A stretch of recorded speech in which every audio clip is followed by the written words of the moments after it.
so cute. Oh, hold on. I need to record here too. It's your girl TJ Marbell back with another intro video. I got that wrong. Hi. It's your girl TJ Marbell back with another intro video. My name is TJ Marbell. I am a new content creator here in the state of Alaska. I'm on all social media platforms as TJ Marbell, Tipbell, TIPBELL on Instagram. And guys, I got a YouTube page. I got my own website. You can find me, okay? Why am I on social media? To have fun, guys. Like I always say, I just want to bring a little lightness, a little laughter to your week, okay? While I'm here, let's talk about 2nd Chronicles chapter 7. 2nd Chronicles chapter 7, reading from verse 12 to 14. I know it might seem like it's a lot, but I actually read the whole chapter because I wanted to really get the gist of what I'm supposed to tell y'all. And also, that was the verse that came straight into my head. And it is 2nd Chronicles 7, verse 12 to 14. Okay, and it reads, this is the NLT version, guys. Okay, it says, "Then one night, the Lord appeared to Solomon and said, I have heard your prayer and have chosen this temple as the place for making sacrifices. At times I might shut up the heavens so that no rain falls, or command grasshoppers to devour your crops, or send plagues among you." Verse 14, "Then if my people who are called by my name will humble themselves and pray and seek my face and turn from their wicked ways, I will hear from heaven and I will forgive their sins and restore their land." And I'm just going to read it one more time just for clarity. 2nd Chronicles. Chronicles has 2 books. It's in the Old Testament. So we're looking at the 2nd Chronicle, or the 2nd book of Chronicles in the Old Testament, chapter 7, verse 12 to 14. It says, verse 12 says, "Then one night the Lord appeared to Solomon and said, I have heard your prayer and have chosen this temple as a place for making sacrifices. At times I might shut up the heavens so that no rain falls, or command grasshoppers to devour your crops, or send plagues among you. Then if my people who are called by my name will humble themselves and pray and seek my face and turn from their wicked ways, I will hear from heaven and will forgive their sins and restore their land." Guys, when I tell you I have absolutely no idea what I'm supposed to be telling you today, I really don't. But I do have a concept of what I think I'm trying to say. So when I first got the verse, I only got the latter verse, which was verse 14, when if my people are called by my who are called by my name, that one, right? And I was like, okay, well, God is telling us to pray and seek his face and he will heal and restore the land. But then I literally read the whole chapter, and from reading the whole chapter, it's almost, to me, the only thing that comes to mind is like a give and take, or it's like an exchange something. So the chapter starts off with Solomon finally, it's like a open house, or like the first day, or like this big celebration that the temple was built, right? This temple was not built by King David, which was his dad. It was Solomon, the son, that built the temple. And Solomon also was one of the wisest men in the entire world. If you didn't know, he was one of the wisest king in the entire world. People from all over used to come to Solomon to just get some of his wisdom, right? So he builds this temple, and then it's almost this big celebration. But the celebration is not what we think. It's not celebrating like, oh, the people who helped build, and oh, the people who paid the money to help build. It's not that. It's like they're worshiping God. Like, so much so, I think it's in verse verse 3 of that chapter, it says, because what happened, God was so pleased with that sacrifice that they were doing. He sent fire down from heaven, and it was like whoa, it's almost like, whoa, something's happening, right? So when people saw that, it says, when all the people of Israel saw the fire coming down and the glorious presence of the Lord filling the temple, they fell face on the ground and worshiped and praised the Lord, saying, he is good, his faithful love endures forever. So I was like, okay. So God present, they were worshiping. God came and was like, I'm here. I'm here. I'm in the house. I'm in the house. Right.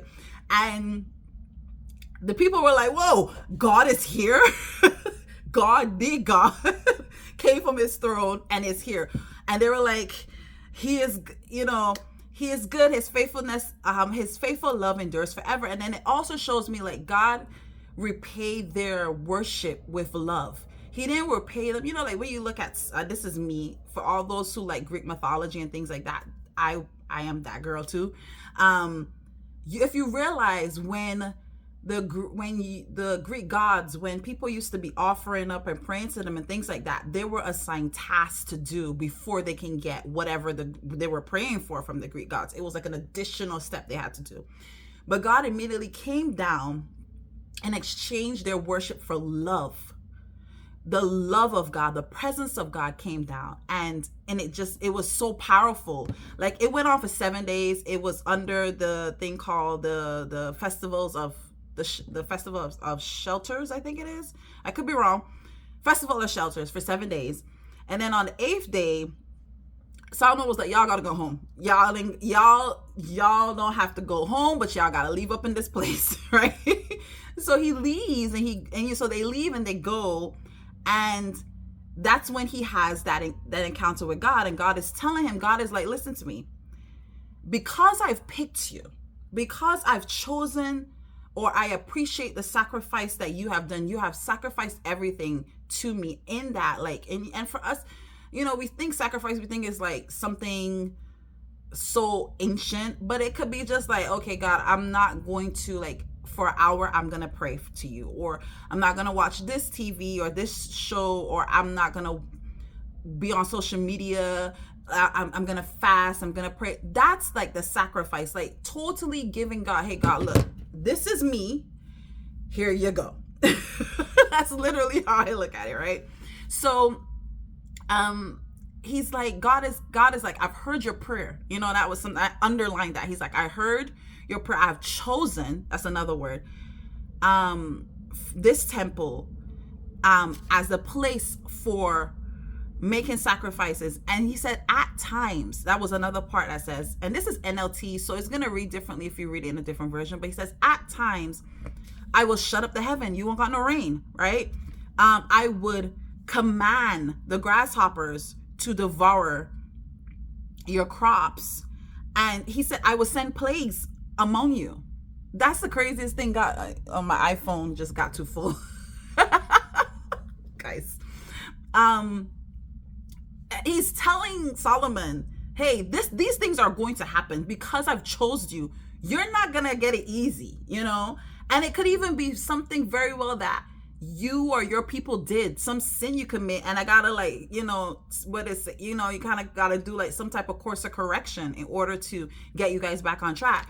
But then verse 14, he comes in and says, then if my people, because he's already chosen enough, if my people who are called by my name, right, will humble themselves and pray and seek my face. So we're not just coming and being like, oh God, thank you. No, we're like earnestly looking for God, praying to God, because we have already been chosen. We have already been selected to be a part of this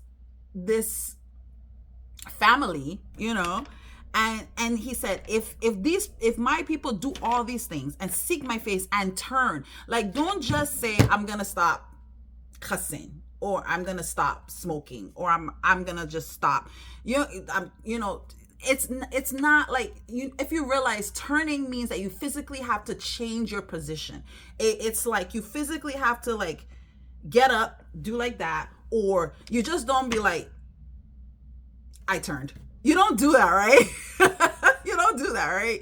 You physically have to do some type of work or some type of movement. So so it's not something that God is expecting you to be great at, because it's a process, right? Turning is a process. It's a step, right? So if you turn from your wicked ways, I will hear from heaven. He's in heaven on a throne. He gonna hear you all the way up there once you've done all these things. And I will forgive their sins and I will restore their land. So even though these things are gonna happen, once we try to really and truly seek and look earnestly, guys, like really, really, really like try to find God, right? He's going to, and you turn, like you're like, okay, maybe today I am gonna do 5 minutes of praying and reading my Bible, or tomorrow I can do 10. Next week I might do a whole day. You know, I don't know. But if you turn, it's a process. You turn from the wicked ways, he will then hear from heaven.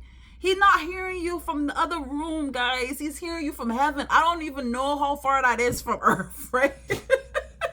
But he will hear from heaven and he will forgive their sins and restore their land. Meaning he's going to restore you to something greater, something more than you were before, right? Even though this was great, you know, the celebration they had was awesome. Like it went down in history. It's chronicalized in Chronicles, right? It's here. I don't even know if those are the right words, but you guys get what I'm saying.